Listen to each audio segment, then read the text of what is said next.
গতকালকে হয়ে যাওয়া পাঁচবিবি পৌর পার্কের মধ্যে বিজয় মেলা অনুষ্ঠান উদযাপন উপলক্ষে আমরা কয়েকজন বন্ধু মিলে গেছিলাম ঘুরতে। এই বিজয় মেলাকে কেন্দ্র করেই কতগুলো দোকানপাট বসছিল, এই সব কিছু নিয়েই থাকতেছে এই ভিডিওটা। শুরুতেই আমরা দেখতে পেলাম কয়েকটা পাখি, কবুতর এবং মাছের অ্যাকোরিয়াম নিয়ে বসে আছে একজন ভাই। এরপরে আমরা কয়েকজন বন্ধু মিলে গেলাম ওজন মাপার জন্য। উপজেলা স্বাস্থ্য কমপ্লেক্স থেকে এখানে ফ্রিতে ব্লাড টেস্ট থেকে শুরু করে পালস এগুলো পরীক্ষা করা হচ্ছে।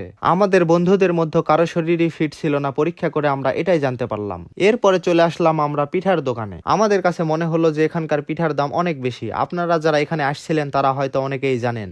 আমরা কয়েকজন বন্ধু মিলে এখান থেকে পিঠা নিয়ে খাওয়া শুরু করলাম। এর থেকে তো পাঁচবিবি স্টেশনের পিঠাগুলোই অনেক ভালো ছিল। খাওয়া শেষ করে আমরা পার্কের মধ্যে থাকা পুকুর পাড়ের দিকে ঘুরতে গেলাম। আমাদের বিজয় মেলা স্বল্প আকারেই বসছিল, তেমন বড়ভাবে বসেনি। এই পাশে নাগরদোলা ছিল এবং ছোট বাচ্চাদের জন্য চরকি ছিল। অনেক বাচ্চারা এখানে আনন্দ উদযাপন করতেছিল। আবার মেলাতে কয়েকটা কাপড়ের দোকানও বসছিল। মার্কেটের তুলনায় এখানে কাপড়ের দাম বেশি ছিল। আবার পাশেই ছিল ফুলের রকমারি সব ধরনের গাছ। গাছগুলোর দাম মোটামুটি হাতের নাগালেই ছিল। ফুলের গাছ আমার পার্সোনালি ভাবে অনেক ভালো লাগে, এই জন্য আমরা অনেকক্ষণ পর্যন্ত গাছগুলাকেই দেখতেছিলাম।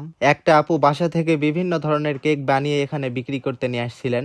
একসঙ্গে কাটানোর সময়গুলো হয়তো কখনো ফিরে পাওয়া যাবে না, কিন্তু স্মৃতিগুলো জমে থাকবে আমাদের মনের মধ্যে। তো এই ছিল পাঁচবিবি পৌর পার্কে হয়ে যাওয়া বিজয় মেলা অনুষ্ঠান। তো দেখা হবে অন্য কোনো দিন। আল্লাহ হাফেজ।